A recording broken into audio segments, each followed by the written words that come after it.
یادی ڕۆژنامەگەری کوردی لە کەرکووک جەژنێکی سارد و سڕ بوو. لە گرنگترین چالاکیەکان بۆم یادە مەسجی پیرۆزبایی نێوان ڕۆژنامەنووسان بوو. لقی کەرکووکی سەندیکای ڕۆژنامەنووسانی کوردستان ئەم ساڵ بایکۆتی یادەکەی کرد.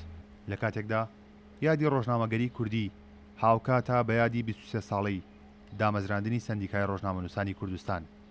لە سەردەمێک کە لە کەرکووکە لە ساڵی 1930 کۆمەڵێک ڕۆژنامە گۆڤار هەبووە، بەڵام ئێستا لە با بڵێن چەند کەناڵێک و ڕادیۆ لە پەنجەی دەست تێپەڕ نابێ، ئەو نەکەم بۆتەوە.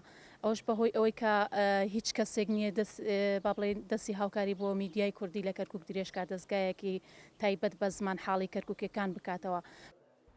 دەستگا ڕاگەاندنە کوردیەکانی کەرکووک پێکاتون لە یەک کەناڵی ئاسمانی و یەک ڕادیۆ و 6 نووسینگەی میدیایی، ئەمەش بە پاشەکشە ناو دەبرێت.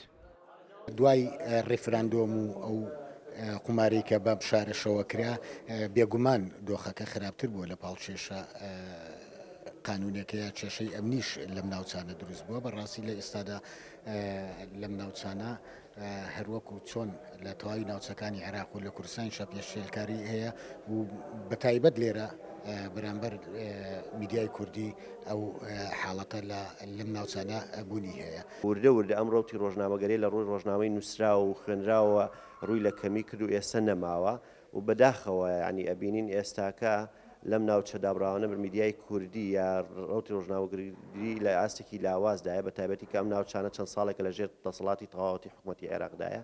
ئەمە گرفتێکی دروست کردووە، پاشەکشەیەکی کردووە، وای کردووە ڕۆژنامەنووسانی کورد لە باڵێن هەست بە بێکەسی بکەن. و بربەست و پێشێلکارەکان لە کەرکووک بەرامبەر تەواوی ڕۆژنامەنووسان بەردەوامە.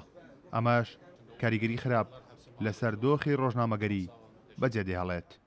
کارۆن محەممەد کورساد نیوس، کەرکووک.